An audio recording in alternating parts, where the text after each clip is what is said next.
Welcome to the 3DownNation podcast. I'm Justin Dunk, joined by John Hodge and JC Abbott. JC, you made a long trek all the way out, big ups to you, to take in that preseason game live. What was the journey in between and going home like? Pull back the curtains for the people. Well, first of all, Monday is usually my day off of running the site. So I made the trek on my day of rest. Had to get up at yeah, we're cracking the whip over here. Had to get up around 7:30 in the morning to make sure I was out the door in time to catch the ferry and be there a little early. So eventually got the 9 o'clock ferry in the morning. Got to the other side. Thankfully, I was going to Uber the hour from the ferry terminal to the stadium. Ran into Farhan Lalji on the boat. He offered me a ride, so I went with Farhan all the way to the stadium. Hour there, talked to the commish, talked to the team president, and then enjoyed a beautiful football game. And then did it all again on the way back. Didn't get home until about 8:15 at night. So basically a 12-hour day on my day off to get it all done. That's how we do it, man. Just get it done. No questions asked. I'm curious, though, JC, what was the vibe like there? The vibe was really nice. I mean, it was a smaller event than Touchdown Pacific last year, which was in Royal Athletic Park, which is more of a baseball facility. We were in the dugout, actually, as a makeshift press box last year, which wasn't ideal. But they jammed about 14,000 people into that venue, which probably realistically could hold 10 to 12 comfortably. So it was a struggle. This at Starlight Stadium, it's an actual rugby venue, football venue for the West Shore Rebels. It only seats about 6,000, but it does that well. There were suites, there were enough amenities. The lines to everything were long, but not overly long. Everyone was comfortable. Wasn't a great day for it, and it's preseason football, so you can only get so excited. But I thought there was a lot more easy movement. There was less stress in the fan base, even if there was less rabid excitement as well.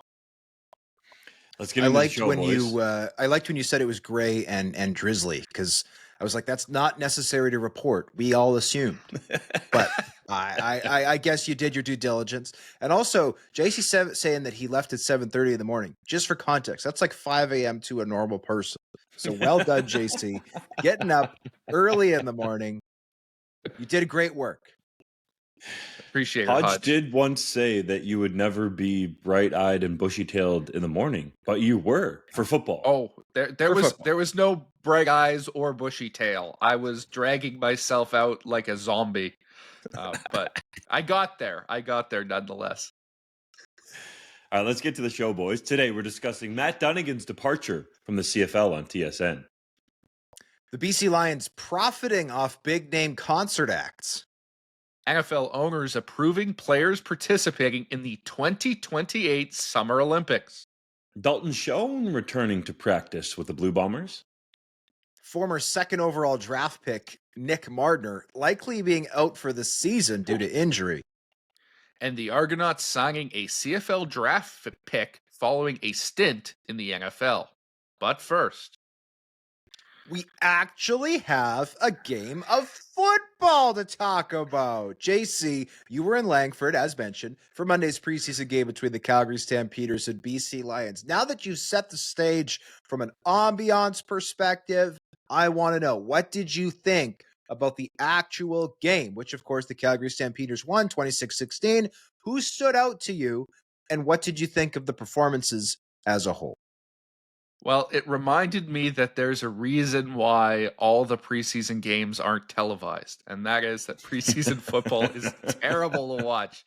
I didn't think it was particularly impressive from a quarterbacking perspective. PJ Walker goes out there and has sort of a middling day for Calgary. Nathan Rourke takes 4 snaps in his birthplace of Victoria, and then gets promptly yanked without throwing a proper pass. Jeremiah Mazzoli, I thought, didn't look great in his limited action. And then Chase Bryce was sort of middling as well. You get to see some of the dynamics of the new Lions offense. Lots of the 6 offensive lineman sets that we were expecting to see from Buck Pierce that should help the running game this year. But there weren't a ton of standouts or flashy performances.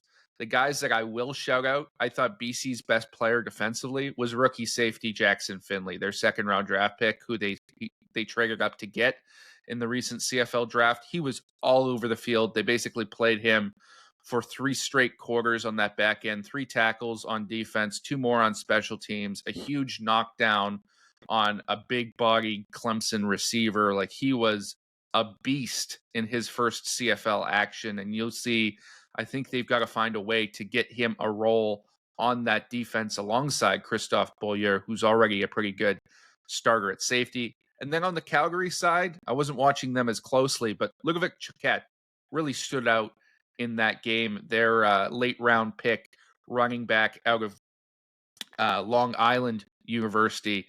He had some big blocks. He had some special teams tackles, and he had a 30-yard touchdown run at the end of the game, which was quite impressive. That's more than you expected to see from where they had him placed on the depth chart. So he should be quite proud of that performance.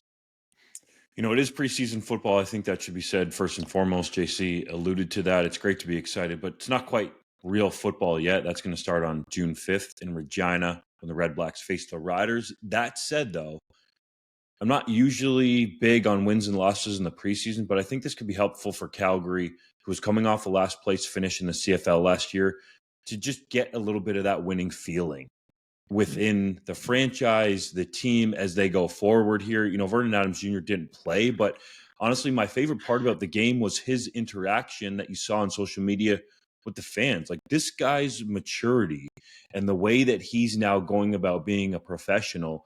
And even more than that, I think a legitimate star and a name in this league stands out to me. He's throwing passes with kids, you know, on the other side of the fence, like kind of going up and down the line in a way, making sure a bunch of them at least got a pass from him.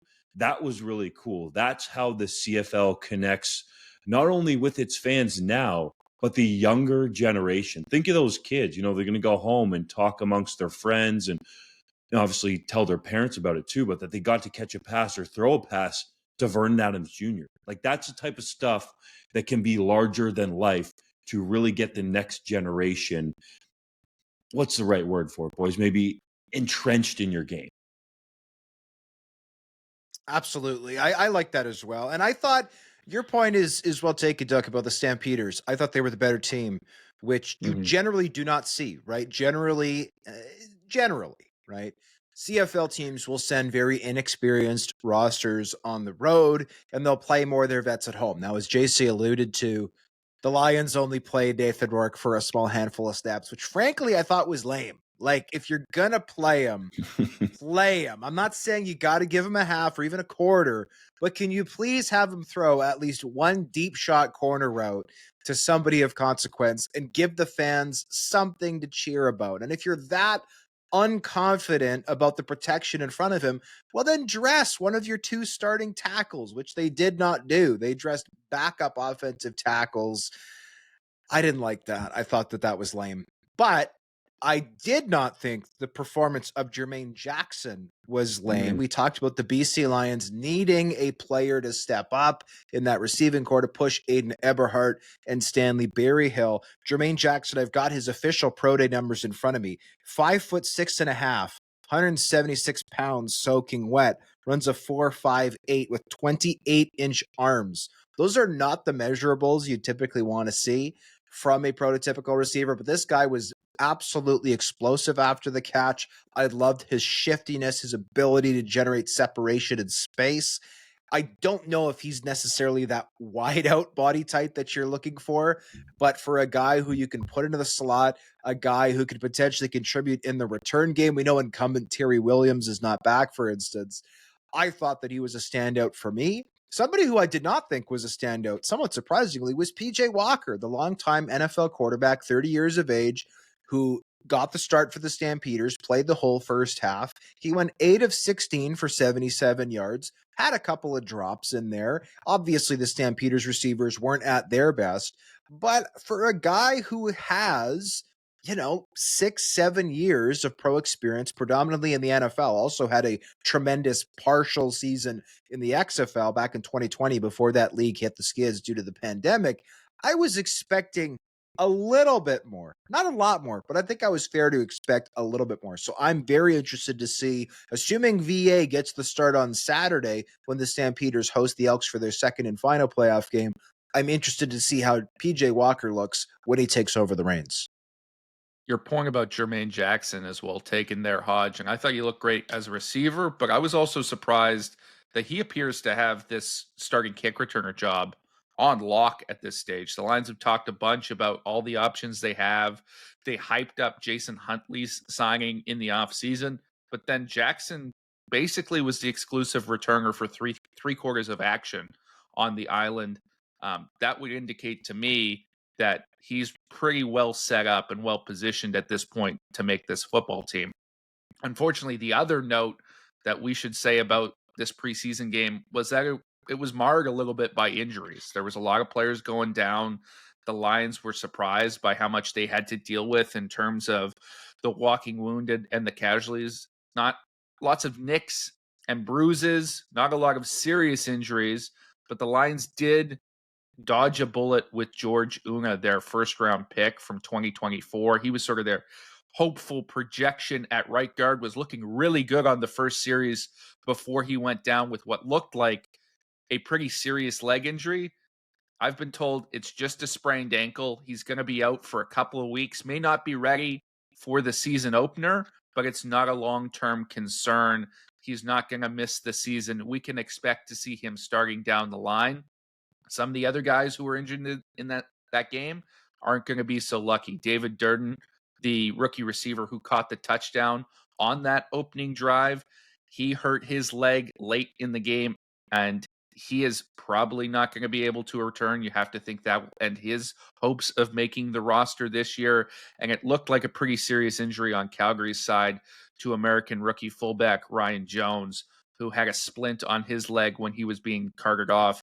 Both teams were attending him, and he was in absolute agony. You just hate to see that in the preseason when these guys have basically no protection as rookies trying to make the roster. Let's just give PJ Walker a little bit of time, okay, fellas? It's early, I think, in training camp to even be having a preseason game. I know because of the unbalanced number of teams that you have in the league that you have to do this. But, it's literally his first CFL action. So I know the hype is there, and he definitely needs to meet it. But let's see how he looks if he plays a decent amount of time in the second preseason game, and if we do see him at all during the regular season. I think that will be the real test. My dog apparently. JC, your dog agrees. He's a big PJ Walker guy. I know that, yes, it's early in camp. And by the way, that is one of the very strange things about having a 9-team league is that you have to have one preseason game super early so that one team can play, quote unquote, preseason week 1. And then again on quote unquote preseason week 2. You obviously can't have a late preseason game because cuts all have to be done at the same time. So the only solution is have a really early one. But this guy's been a pro player for 7 years. I appreciate the CFL is. I appreciate the CFL is due. This guy started 20 games in the NFL, 20 games in the NFL. At a certain point, an 8-yard out is an 8-yard out, and you just have to sling it. I thought he was okay. I didn't think he was great.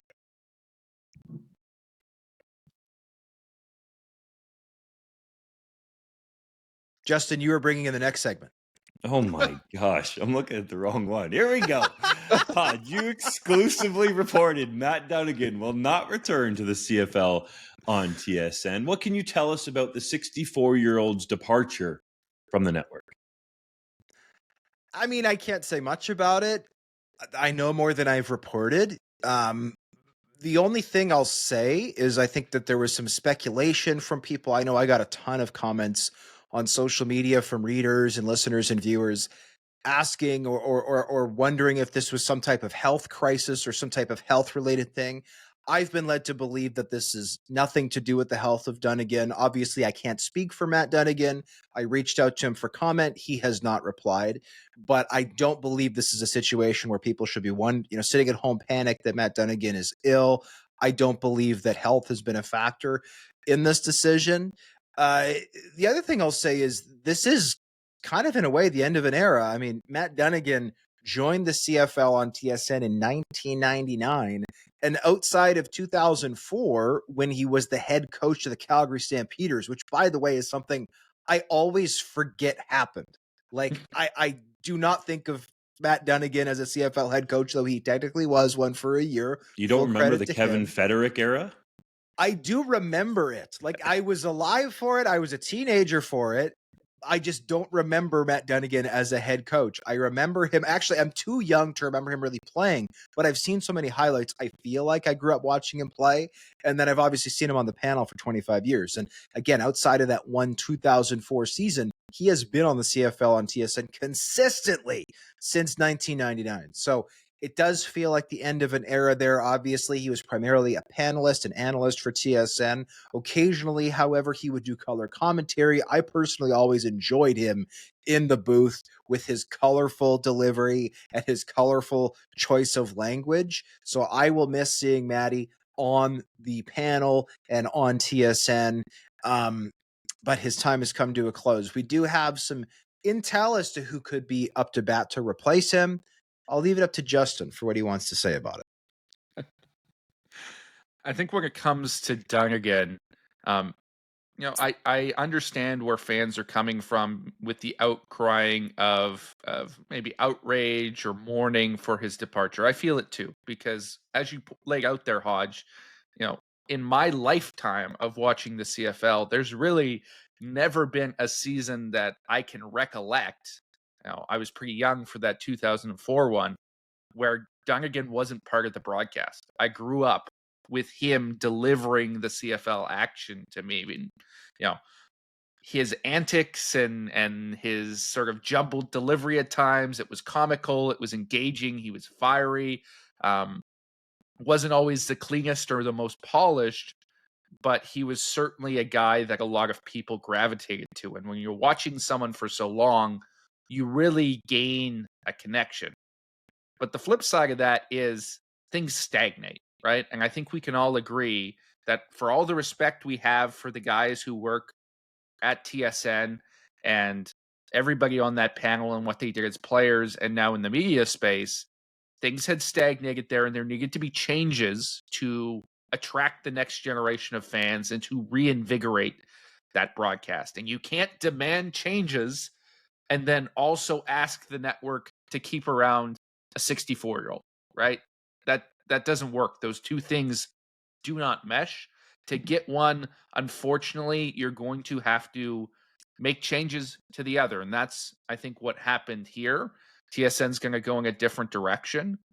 Remains to be seen whether or not it will be a positive direction or what people are hoping for, but at least they're making the attempt. Unfortunately, it just comes at the cost of a legend of the game.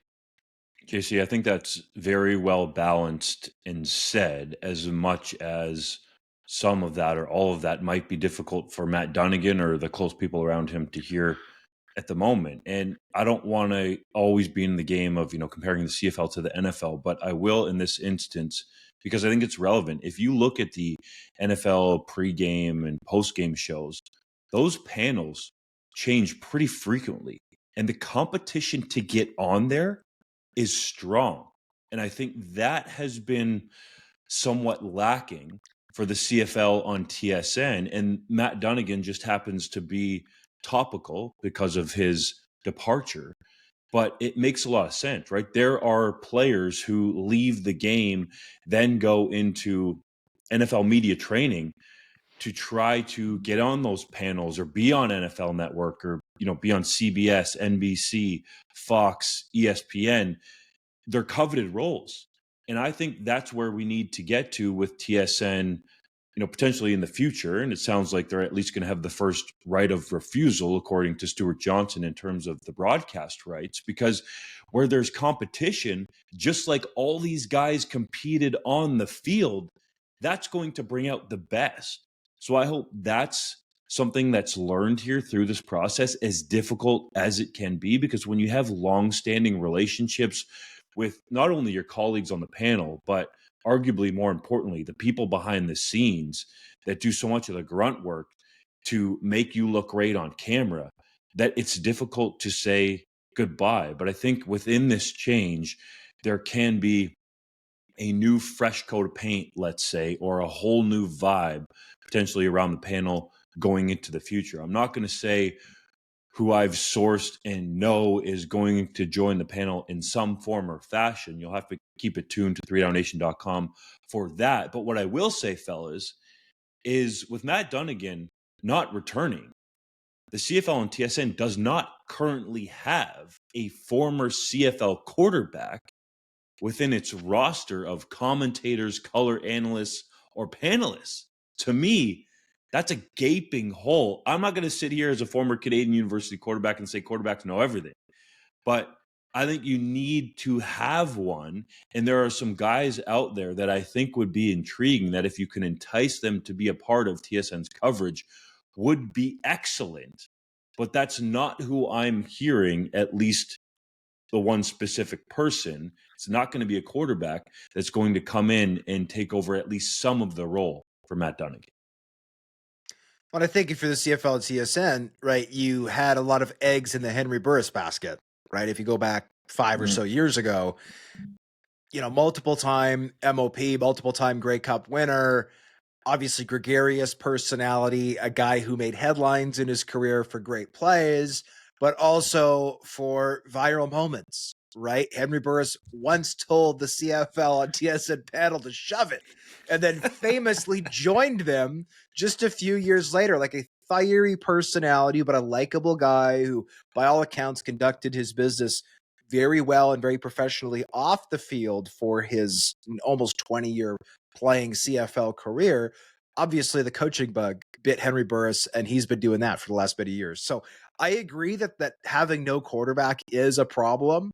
I also think that having, outside of Enoch Bawamba, anybody under the age of 30 remembers playing is a problem. Like, you always need, I think, at least one recent player on the panel. Up until Enoch Bawamba joined last year, the CFL and TSN didn't really have that. I think that's now rectified, but finding a quarterback, I think, will be the next step for sure.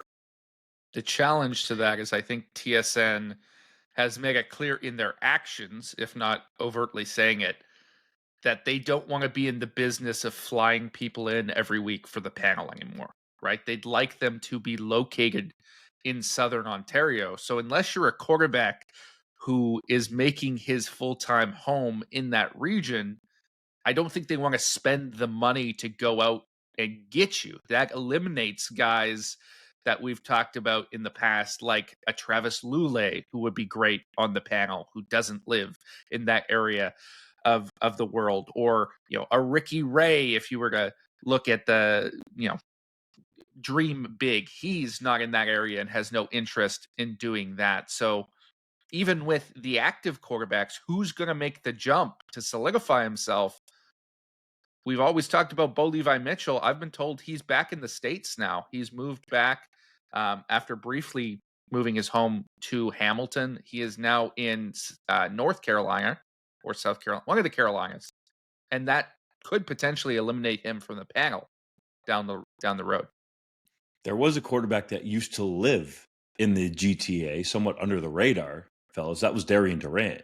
And I thought that could have potentially been a match, but there were some things going on there with Darian and the Rough Riders and his departure and a whole bunch of stuff. But that is out the window now because he has moved his family, as far as I last know, down to Florida. So that's a well-taken point. I think it makes a lot of sense that you want to have somebody who's near there because you're there a lot. Talking to Davis Sanchez about that, especially him doing the CFL and TSN panel, what else he does for TSN from CFL coverage, but he also does NFL coverage. So TSN wants people that are going to be readily available to be in studio because it looks the best and comes across the most professional. So I totally understand it from that viewpoint. So it makes it difficult, as you guys said, if you're trying to bring in a quarterback. I'm not saying that you have to have one, but if you look at the NFL,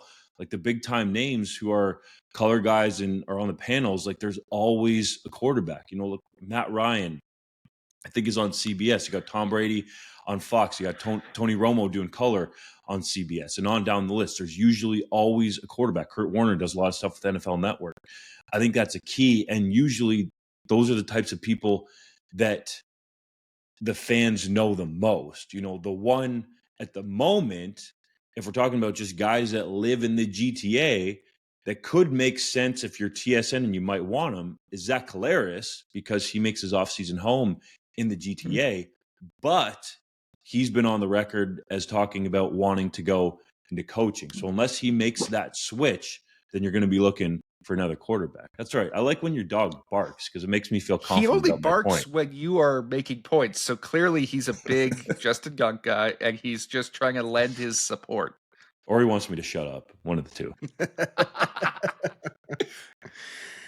BC Lions president Dwayne Veneux pulled the curtain back a little bit in an interview with you, JC, when it comes to the team's concert kickoff series. He said the team doesn't lose money when hiring A-list acts like 50 Cent or Snoop Dogg, and even makes a little bit of profit, though there's a bit of a caveat. What is it? Well, the caveat is that it's not coming from the club finances when they're hiring these acts. This is Amar Doman, who is paying it out of pocket, who takes the challenge and the burden of hiring these acts and finding them and recruiting them and bringing them in onto his own shoulders, and does it without essentially telling anybody at the club, even Veneux, who it's going to be until it's essentially a done deal. Veneux even mentioned that, he sits back like a fan, just waiting with anticipation to find out what Doman is going to deliver this year. And that's truly a remarkable action by an owner who's shown that he is willing to spend money to make money, because by doing that, the Lions are able to generate interest, to increase ticket sales for this specific game, and increase their attendance for the season as a whole. It's been a tremendous strategy thus far, but it's really telling that this is such a personal investment from Doman, and he essentially views it as a free gift to the province of British Columbia, a buy one, get one free, if you will. Come to this football game and you get a concert if you want. I think that's brilliant. Can something be profitable if a gift is involved? Legally, yes. Great answer. And I love it. I'm not saying I don't, but I just want to make sure that we're being transparent here. And I think we're trying to be to the best of our ability and being fair about it. It's great what Amar Doman has done for the BC Lions, and, especially with this concert series. I can't forget, who was the lady that won the CFL award last year that works for the Lions? Caroline Cody. That's it. She was talking about how they've actually seen fans return, and that their investment is not just in that single game, but for other games that season and subsequent seasons. So the upfront investment of getting these A-list concert acts has led to fans coming back, is what I'm trying to get at. So I really love the initiative. It's somewhat of a joke when I'm talking about a gift and being profitable, but it's great. And I think it shows, talk to people behind the scenes, some of the other owners around the league, that they're going to have to step up here to keep up with the Joneses, so to speak, or to keep up with Amar Doman and what he's doing with the BC Lions. JC, you're out there day in and day out, literally, and you're around the team a lot, especially at all the home games. It just seems like this is a franchise on the way up. We could talk about the football. That's a different thing. But in the region, it seems like there's some legitimate, dare I say, growing excitement about what this team has going on. There absolutely is. The quote that stood out most to me was Dwayne Veneux saying that, the first couple years, the big ticket push didn't happen until they announced the act. Whereas last year, they'd sold 30,000 tickets before they even announced 50 Cent, because people just knew, there's going to be a big A-list act here, and I want to make sure I have my seat. So they are building a culture, right? They are building an expectation. in BC where customers, without even doing the promo, the customers are already coming to buy the product, which I think is what you'd want in any business situation. And they've done a great job with the promo and the advertising throughout the season. There was a lot of years, and I think you probably experienced this when you're in Toronto, Dunk, where there's just no CFL presence, right? There's not a lot of things on the billboards or in the transit system or on the streets to indicate that there's a CFL team playing. And for many years in Vancouver, it was like that. That changed when Doman took over, right? There was a reinvestment in making sure that they were visible in the city, that people knew what was going on. And then I think it's extremely smart that they make this marketing push consistently in regards to the concert kickoff series, because not only do they make an announcement when there is an act that is hired, they make an announcement a couple of months before that, hey, remember, there will be an act. And then they say, oh, we've already sold 30,000 tickets. There will be an act. Wait to hear about it. Then they announce the act. Then they come back a week later and say, wow, in the last week, we've sold 10,000 tickets. It's hard to avoid that news and the sense of FOMO, right? The fear of missing out when you get all that attention and you're saying, wow, I better grab my tickets quick or I'm not going to be able to see Snoop Dogg and catch the Lions game after. I think they've done a really good job with those sorts of little things.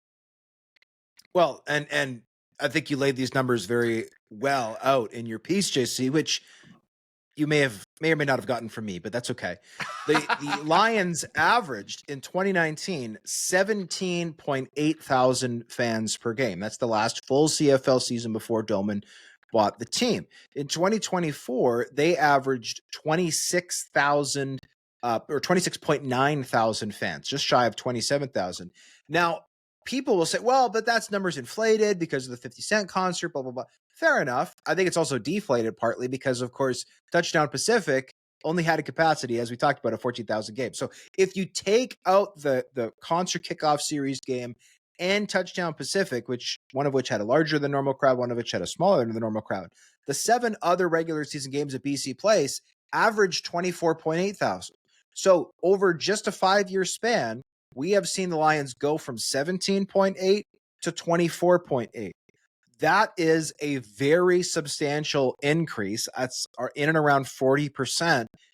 And all of that has come, presumably, as a result. I'm sure Nathan Rourke and his emergence had a little bit to do with it, but I think a lot of it has had to do with the reinvestment that Amar Doman has done with this club and trying to build that fan base. If that had not happened, I don't believe the Lions would be averaging even 17.8 anymore. I think their attendance would have continued to slide, as this, remember, was a market that in the early days of David Braley was regularly getting over 30,000 people to regular season games. It was a very slow but steady decline attendance-wise in BC. The only way to reverse that is to try to build it up the other way. And thus far, they have done that. They're on track by 2027 to have over 30,000 people back in that building for every single game. And I would not be surprised at all if they accomplish that. The NFL has formally approved players' participation in the 2028 Summer Olympics, which will feature flag football for the first time ever. The tournament will feature 6 men's and women's teams competing for gold, all of which will feature 10 players. Meanwhile, CFL Commissioner Stuart Johnston said he would love 3-down league players to be able to compete as well. What does this mean for Team Canada, the Olympics, and the CFL? Well, there's a lot of different angles that we can attack this from, and I will leave some of the positivity or the fortune telling to you guys, because I don't think this means much for anybody, because I don't think the public or even the CFL at this stage has any idea about what they're talking about when it comes to qualifying for flag football at the Olympics. You want to talk about sending CFL players to play for Team Canada? Well, first of all, how many of them are actually going to make it with the NFL talent we have right now? But there may not even be a team for them to play for. We're not just putting the cart before the horse, gentlemen. The horse is in a different town right now, and everyone else has left with jockeys, right? We are so far behind on the flag football thing in this country. We went to the World Championships last year in 2024 in Finland. And this was not a team of scrubs. Mason Nias, who was an exceptional U Sports quarterback, was the quarterback of the team. They had 2 former CFL draft picks in Colton Clausen and Mitch Hillis on that roster. You would think that would be a winning formula. That would be our expectation as Canadians, with our understanding that we're the second best football nation in the world. We finished 7th. We got our butts kicked by Finland. We got our butts kicked by Switzerland. We beat Italy in the first game by a single point and then got blown out in the consolation round by 25 points by Italy and finished 7th. There's only 6 teams that are making the Olympics, gentlemen.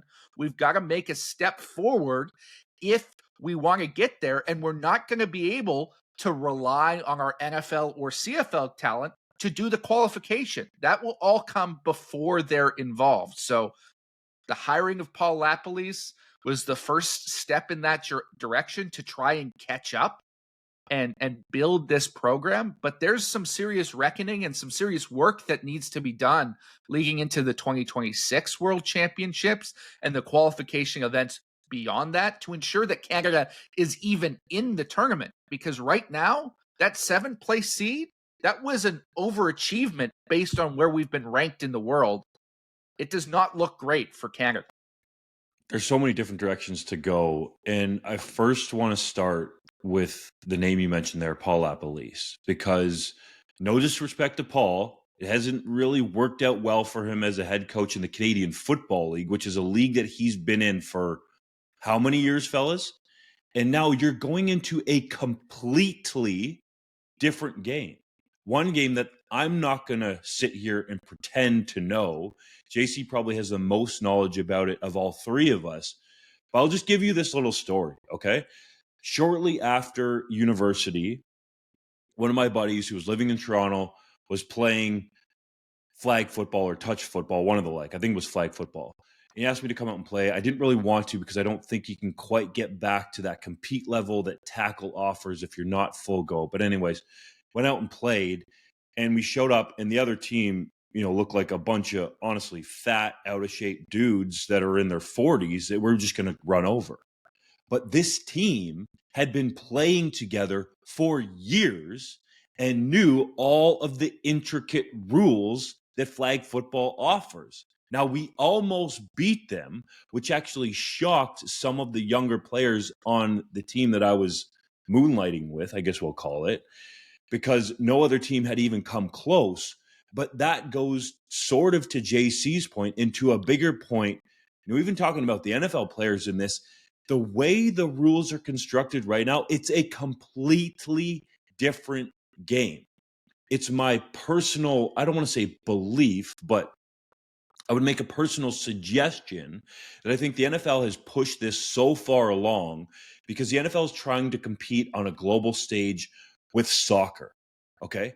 That is their competition right now on a global stage. Some people will say basketball, but I think the NFL is quickly closing that gap with the NBA. They're trying to compete with soccer, which is the biggest global game, bar none. And the best way for the NFL to do that is through the avenue, yes, of flag football, but for flag football to somewhat resemble the NFL game. Because if there's a whole bunch of gimmicky plays that we're seeing out there, I don't think that people are going to necessarily connect that with the tackle style of NFL football that the NFL wants people to ultimately be viewing and watching and betting on and spending their money on around the world.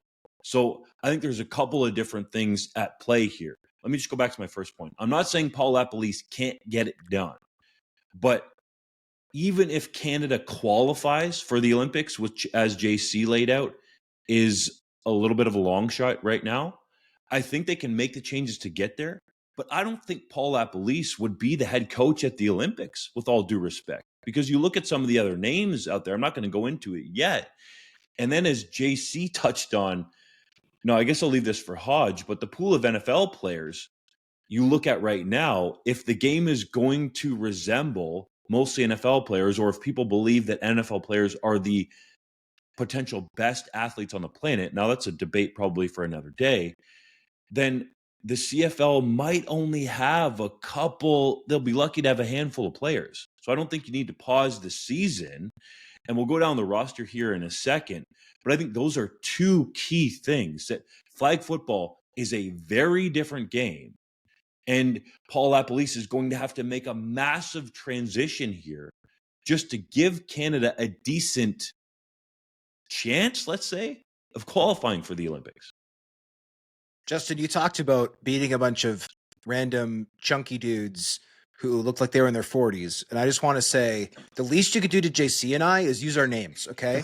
Like, You guys so, are in my 40s? so disrespectful that you're just not even willing to acknowledge the fact that we beat. I'm just kidding. But we should get into the roster because, as mentioned, these are 10-player teams. And by the way, I know that this is like it's not really a demonstration sport. It's a first-time sport at the Olympics. But 6 teams seems like a weirdly small number. Like half the teams are going to win medals. Like for curling, for a lot of other sports that I follow more closely that are team sports in the Olympics, you have at least 10, if not a dozen teams. 6 feels like a weird number, but whatever. They didn't ask me. Quarterback, presumably there's 4 guys realistically who are options right now, and we should know this is 3 years out, right? We're talking in May 2025.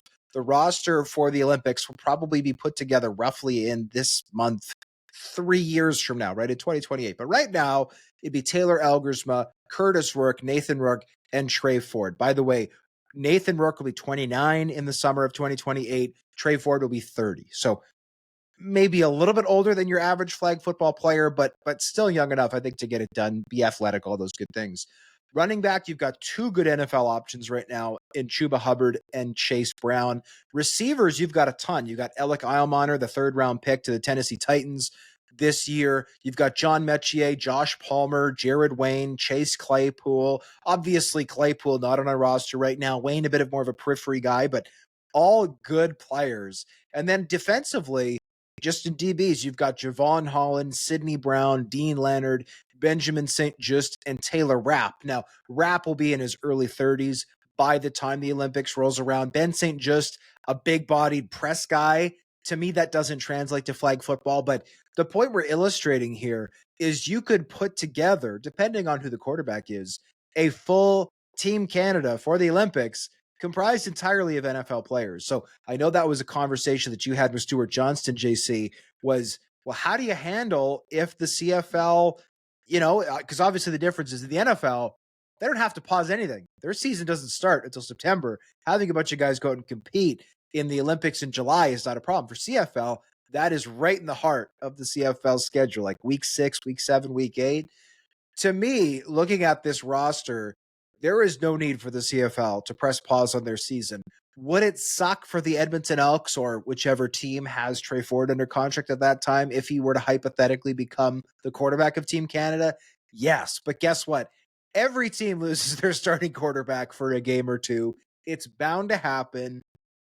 We'll have to wait and see, obviously, but to me at least, there seems to be no reason for the CFL to change its schedule because in all likelihood, we're talking about 2 or 3 players from the entire league who are going to make this team. Of course, we're projecting a few years out, but that would be my guess. 2 to 3 CFL players will go to the Olympics as flag football players.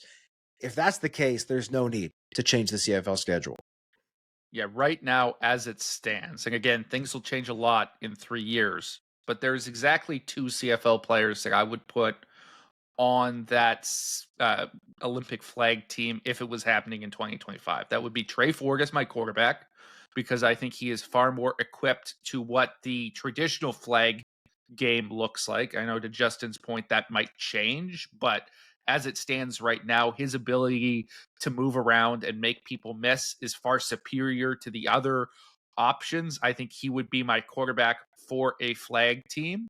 And then I would also have his twin brother, Tyrell, on the defensive side of the ball, just because of the athlete that he is.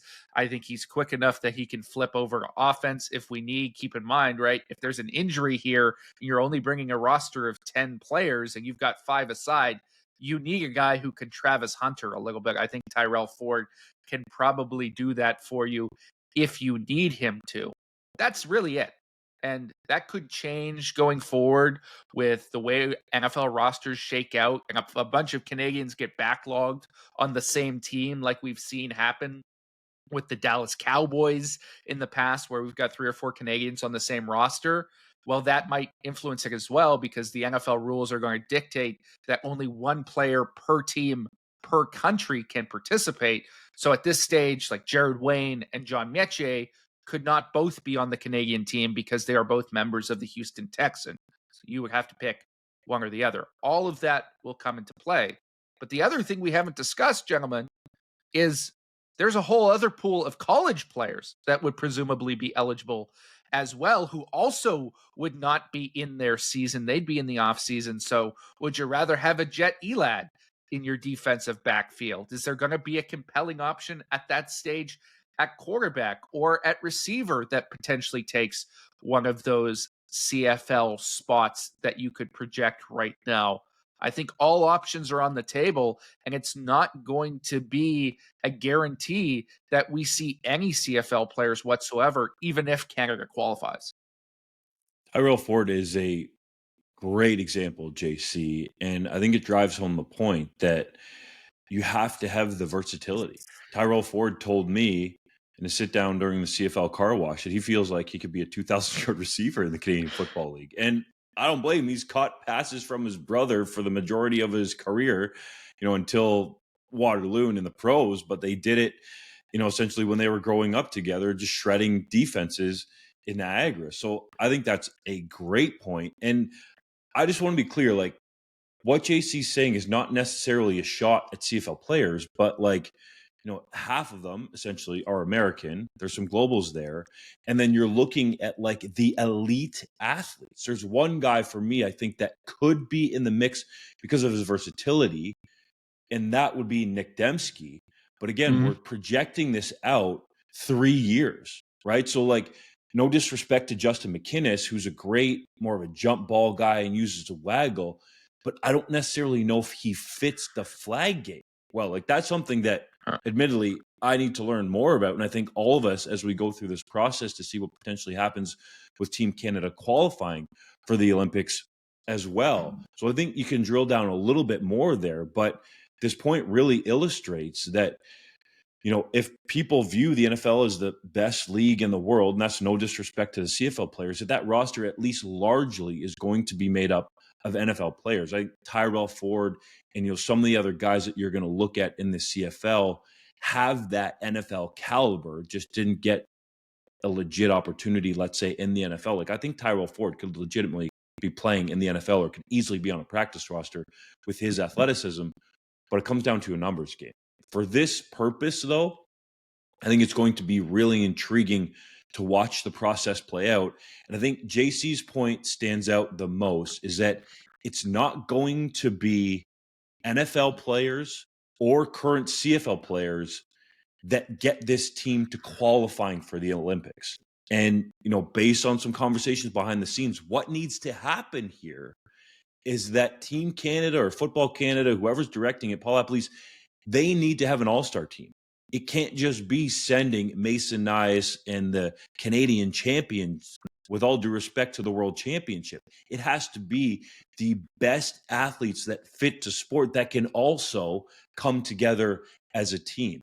That's our pathway to qualification. Like we've shown on the international stage, just playing football, look no further than that friendly against Italy, where Canada ran roughshod over them, that playing football, tackle football, that we can compete with the best out there. Some might argue the talent that's on Team USA year to year. I totally understand that. But other than that, I think there's a decent argument out there to be made that as a tackle football country, Canada is right in the argument, if not the second best country in the world. I know it's an argument, but I think that's a legitimate one. Now we're talking flag football. So I believe that transition can be made, but from Paul Appleese and everybody with Football Canada on down, that is going to have to be one that is made relatively quickly for them to qualify here, right, JC? That tournament's coming up pretty soon. Yeah, 2026. My understanding is the top 3 teams from the 2026 tournament will qualify automatically for the Olympics. So that's your first shot.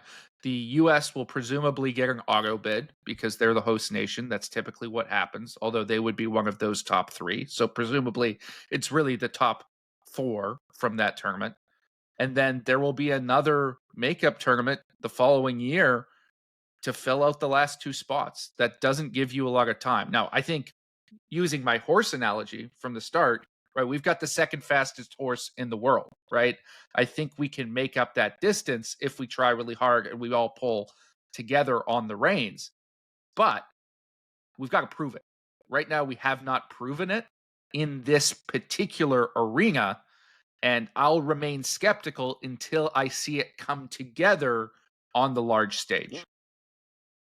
And I appreciate you throwing out Nick Dembski's name, Justin, but Nick Dembski's going to be 34 years old in the summer of 2028. So, fantastic CFL player, but a perfect example of a guy where in 2025, you think of him, oh, Nick Dembski. 3 years from now, I don't know if Nick Dembski's going to be in consideration to play on the Olympic flag football team, if in fact Team Canada even qualifies. So certainly an interesting thing and kind of a new development, which is exciting. We're excited to cover some flag football and some international stuff here at 3DownNation. That'll be a lot of fun. Let me just say real quick, I do think Team Canada can qualify. Like, of course, I don't want to put this out there as like a super long shot. I think it's viable that they qualify. I just think that we've done a decent job of laying out here what potentially has to change and the steps for that qualification. Yeah, it just can't be taken for granted, right? No, because I think there's a lot of people right now who, when thinking about flag football at the Olympic Games in 2028 in Los Angeles, are already piecing together their Team Canada roster, which we have in fact done here a little bit. But I do think it's important to note to people, there is no guarantee that Team Canada will even be there. And we would be very remiss in our journalistic duties if we didn't lay that out for people. Like, there is work to be done. It is not a guarantee, and we'll have to wait and see for 2026 and 2027, depending, as JC laid out, if in fact the Maple Leaf will be in the flag football tournament. It's now time for Hodge's Heritage Moment. On this day in 2022, the Ottawa Red Blacks signed standout defensive lineman Bryce Carter out of James Madison University, where he made 9 sacks the previous year and was named an FCS All-American. The native of Sealton, Pennsylvania, dressed for only 7 games as a CFL rookie, but has since exploded onto the scene, making 16 sacks over the past 2 seasons and earning an All-East Division selection in 2023. Now 27, Carter is one of the league's highest paid edge rushers. JC, we'll start with you. Bryce Carter, as a CFL success, what stands out most about his game? Well, I love his ability to bend and dip under guys. He is a perfect model of somebody who still slips through the NFL cracks, because I think a lot of the tweeners that we used to get as CFL pass rushers are going to the NFL now because of how much they covet pass rush. But guys who are under 6 foot, guys who are 5'10", like a Bryce Carter, like a Fullerton or a Malade, they're still not getting that shot because the NFL covets length.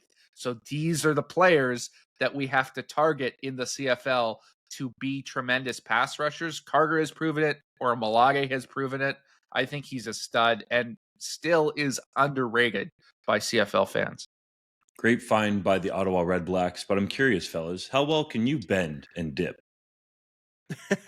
Not at all. I'm great at dipping. I can dip into salsa. I can dip into nacho cheese. I can dip into ranch. It's the bending part that is a problem.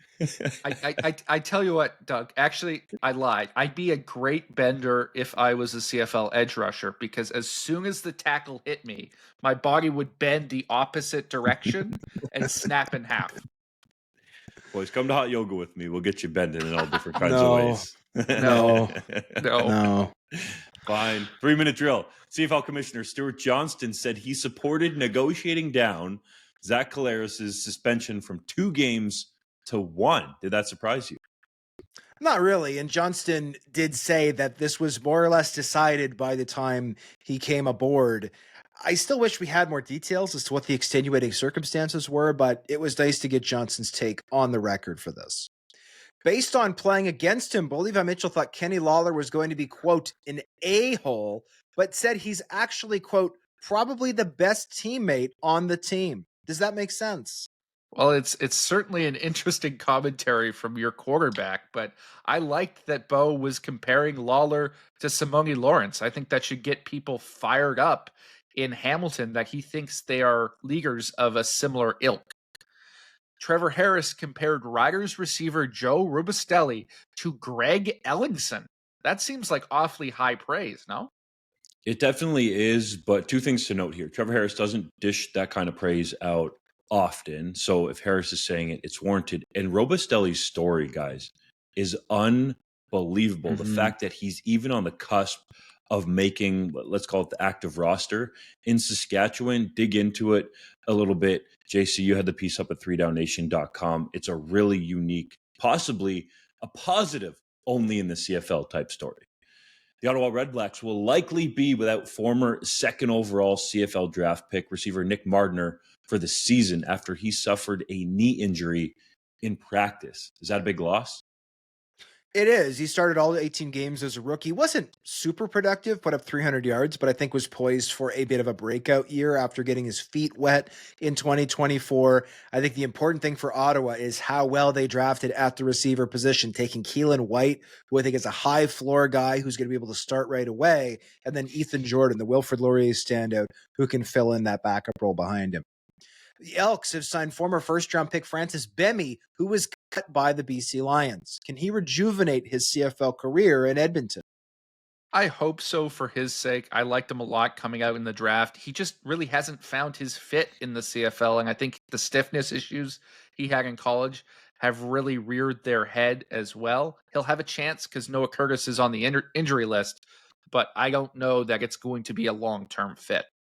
Scott Milanovich said he was pissed off at Bo Levi Mitchell for throwing practice interceptions, but Mitchell said he appreciates the hard coaching. Does that seem like a healthy dynamic? I think it does. Scott Milanovich is going to tell you how he feels, and you don't have to wonder about it. And it's very clear that Bo Levi Mitchell is open to taking the coaching, even though he's won 2 MOPs and won 2 Grey Cups. At this point in his career, he could just be like, nah, I don't want to be coached hard. I'm just going to go out and do my thing. So I think that potentially bodes well for the Ticats. But Bo Levi Mitchell's got to stop throwing picks, fellas. That is very clear. Or he could find himself back on the bench. Dalton Schoen has returned to practice with the Winnipeg Blue Bombers. How big a deal is that for the blue and gold, Hodge?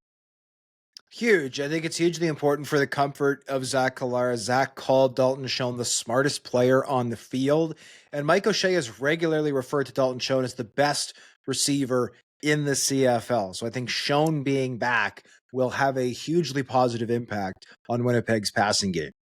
The Ottawa Redblacks have released former second-round pick Deontay Knight, who has now gone through 3 CFL teams in as many seasons. Is this the end of the road for the Western product? I think it probably is based on how many teams he's been with. He hasn't shown a lot at the CFL level. And it's just a reminder to everybody when we go through the draft process, it doesn't matter what your hype is. This is a guy who went to the East West Shrine Bowl, who was getting NFL interest and just didn't pan out as a CFL player. The Riders will be without center Sean McEwen for a while, according to head coach Corey Mace. How badly will they miss him? I think they'll miss his veteran experience, but the Riders showed last year under first-year offensive line coach Edwin Harrison that they can roll with the punches, so to speak, on that offensive line and fill in. So, currently in training camp, it's Zach Fry, who is taking the majority of the reps at center. Philip Gagnon, I think, was also, practicing his snaps there as well. We know Logan Furlan can play center. So the Riders have shown last year that they can fill in the pieces when there's injuries, but there's no doubt that Sean McEwen would have been the best option there. Mike O'Shea praised the Winnipeg Jets for their courage and leadership as the team played the final game of their playoff run less than a day after the passing of Mark Scheifele's father. Hodge, was that warranted? I think that especially in the NHL, we've gotten too soft on athletes who underperform in the playoffs. That being said, I do think there are extenuating circumstances with the Jets, given that one of their star players literally lost his father the night before the what ended up being final playoff game of the season. So I thought what Mike O'Shea said was great, and he is somebody who cares, especially as a native of North Bay, Ontario, a tremendous amount about hockey. He is a huge hockey fan, and so it was nice to see him offer these kind words for the other major professional team in town. Last one, the Toronto Argonauts have signed Canadian offensive lineman Anim Dunkwa following his release from the Washington Commanders. Is he a good fit there? He fits a need because they'll potentially be playing a Canadian at tackle, and he's another guy who did that in college, but we had major questions about him coming through the draft in terms of his ability to move on a CFL field. He's over 350 pounds, 6'8". He was the biggest guy at the NFL Combine in his year.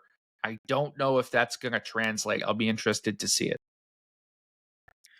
Thank you, as always, for listening to the 3DownNation podcast. Be sure to subscribe and follow and give us all kinds of good stuff with the thumbs up and the accolades and the comments.